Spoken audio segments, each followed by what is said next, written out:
lugas ni Diyos mansana. Sa Indo na sila sinabangan, sirita sa mga aking Diyos. Ngunit ang lugas ni mahal na Diyos, ang matrimonyo, ang bagay na banal. Iniwan ni Kristo ang maging sakramento. Tinatwan,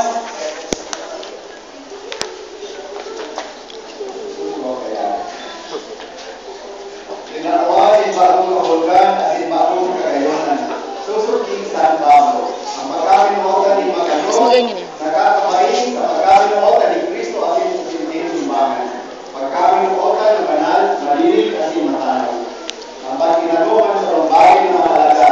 Inulit na ang mga agong, nagkisimay-damay kagabot ng panahon sa bilog nila ng pagkakuhay. Sa kaugmanan at sa pagluwan, sa ginawan at sa kasakitan. Sila magagan. Ang mga taramo na ini, pinahagatin pagka-malupot at pagka-layupot. Mga bagay na kailangan na gayo sa laong ng estado ng matrimonyo. Ang buhay ng pag-ago, magiging magaya-gaya sa ikuwak ng espiritu ng partido sa kagaitan sa kami ng okan.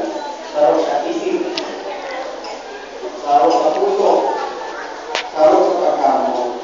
Ang anuman ang iuton iyan, magpinamamis, asin pinagilaan. Kalau kay pamilya dapat manghari ang iwasayan ni katilinongan. Asin katilinongan. Ang partidos makuli. Alagad, pinapaugat ng may tunay asin galisay na pagkamon. Ang pinakaorog na bendisyon ni Diyos sa inyong iyo at magdali na malinig at mauma pag kami noon bilang magkagod. Malinig talaing ligda asin kasalan laban sa matrimonyo. Asin mauma sa pagkataman kay mga aki na sinahon ng Diyos sa iso. Dahil kung magkulang sa Diyos, kasi ng Diyos, dahil magkukulang sa inyo.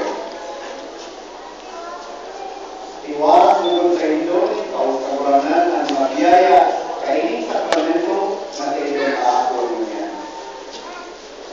Mga kasalo, kuya kung hindi mo yan, pagpariyon ka sa inyo, pagkaminootan sa tulong yung banal na simbahan. Inaharap pa mga pamilya kayo na nagkakiripon hindi mo yan, ay warang tulog sa inyo, ng Diyos ay sa inyo kayang bendisyon, kanay makaupog ka mo, kailan mga katunggan bilang magkakong.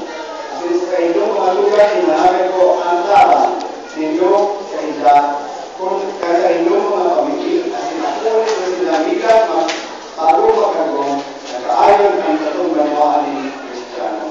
Mga kasalo, yun Jose.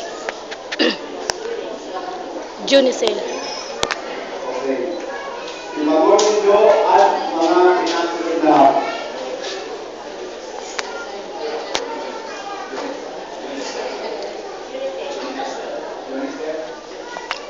Junicel.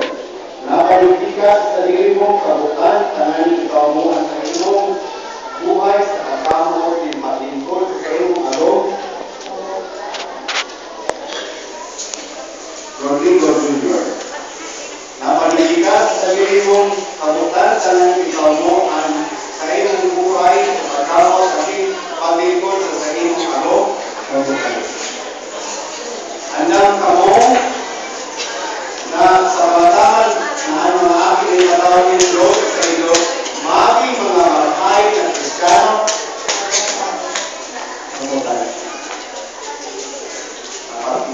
matapos ito, magkailigoman, sabi man, pagkapukas ng sa inyong mga kamot, at inipahayag ninyo ang sa inyong pagmaubok sa atuban sa Diyos kasi ng sa iyong simbahan.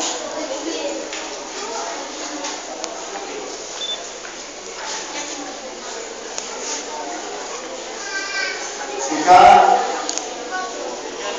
Jolisel, pinako mo si Rodrigo Jr. na kuya ni Timo niyan, na mani tunay mong agong, susod sa kabutan ng banal na simbahan niya po. Rodrigo Jr. pinako mo si Jose na kuya ni Timo niyan, na mani tunay mong agong, susod sa pinagubos ng banal na simbahan niya na ina niya to.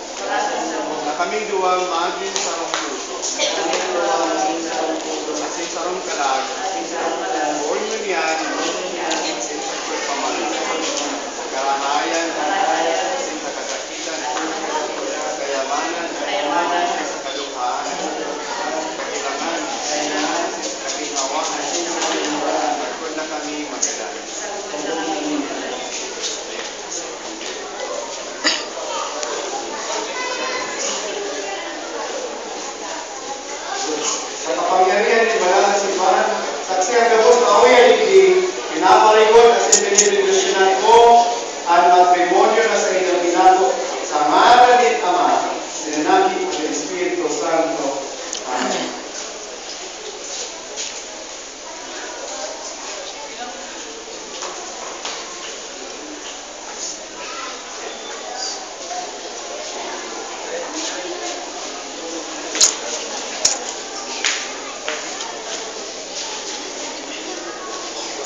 Full ka na.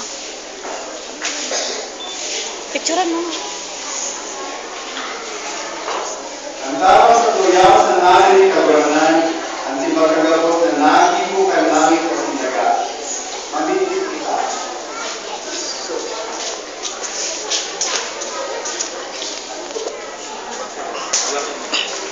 Uy, may double.